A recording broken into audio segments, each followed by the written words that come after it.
ನಿಮ್ಗೆ ಮಹಾಭಾರತದ ಪಗಡೆ ಆಟದ ಬಗ್ಗೆ ಗೊತ್ತಿದ್ಯಾ? ಯುಧಿಷ್ಠಿರ ಜೂಜ್ ನಲ್ಲಿ ಹಣನ ಕಳ್ಕೊತಾನೆ ಹೋದ. ಹಾಗೆ ಕಳ್ಕೊಂಡಿದ್ದನ್ನ ರಿಕವರ್ ಮಾಡ್ಕೊಳಕ್ಕೆ ಜಾಸ್ತಿ ಹಣ ಬೆಟ್ ಮಾಡ್ತಾನೆ ಹೋದ. ಈ ಸ್ಟ್ರಾಟಜಿನ ಫಿನಾನ್ಸ್ ಲ್ಯಾಂಗ್ವೇಜ್ ಅಲ್ಲಿ ಹೇಳೋದಾದ್ರೆ ಮಾರ್ಟಿಂಗೆಲ್ ಸ್ಟ್ರಾಟಜಿ ಅಂತ ಅಂತಾರೆ.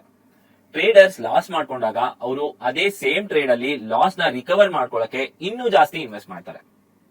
ಆದ್ರೆ ನೀವು ಈ ತರ ಸ್ಟ್ರಾಟಜಿಯಿಂದ ಲಾಸ್ ನ ಕವರ್ ಮಾಡ್ಕೋಬೇಕು ಅಂದ್ರೆ ನೀವು ಸೇಮ್ ಡೈರೆಕ್ಷನ್ ಅಲ್ಲಿ ಡಬಲ್ ಪೊಸಿಷನ್ ತಗೋಬೇಕಾಗುತ್ತೆ. ಅಂದ್ರೆ ನೀವೇನಾದ್ರೂ ಮುಂಚೆ 50 ಕ್ವಾಂಟಿಟಿಯಲ್ಲಿ ಟ್ರೇಡ್ ಮಾಡಿದ್ರೆ ಈಗ ಲಾಸ್ ಕವರ್ ಮಾಡ್ಕೊಳ್ಳೋಕೆ 100 ಕ್ವಾಂಟಿಟಿಯಲ್ಲಿ ಟ್ರೇಡ್ ಮಾಡ್ಬೇಕಾಗುತ್ತೆ. ಆದ್ರೆ ಇದರಿಂದ ನಿಮ್ಗೆ ಪ್ರಾಫಿಟ್ ಆಗುತ್ತೆ ಅನ್ನೋ ಗ್ಯಾರಂಟಿನೂ ಇರಲ್ಲ. ನೀವು ಈ ತರದ ಸ್ಟ್ರಾಟಜಿನ ಯೂಸ್ ಮಾಡ್ತೀರಾ ಅಂದ್ರೆ ನಿಮ್ ಹತ್ರ ಇನ್ಫೈನೈಟ್ ಕ್ಯಾಪಿಟಲ್ ಇರಬೇಕು.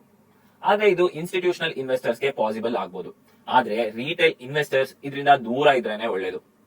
ಸೊ ಮಹಾಭಾರತದ ಕಥೆಯಿಂದ ನೀವು ಗ್ರೀಡ್ ನ ಹೇಗ್ ಕಂಟ್ರೋಲ್ ಮಾಡಬೇಕು, ಹಾಗೆ ರಿಸ್ಕ್ ನ ಹೇಗ್ ಮ್ಯಾನೇಜ್ ಮಾಡಬೇಕು ಅನ್ನೋದನ್ನ ಕಲಿಬಹುದು.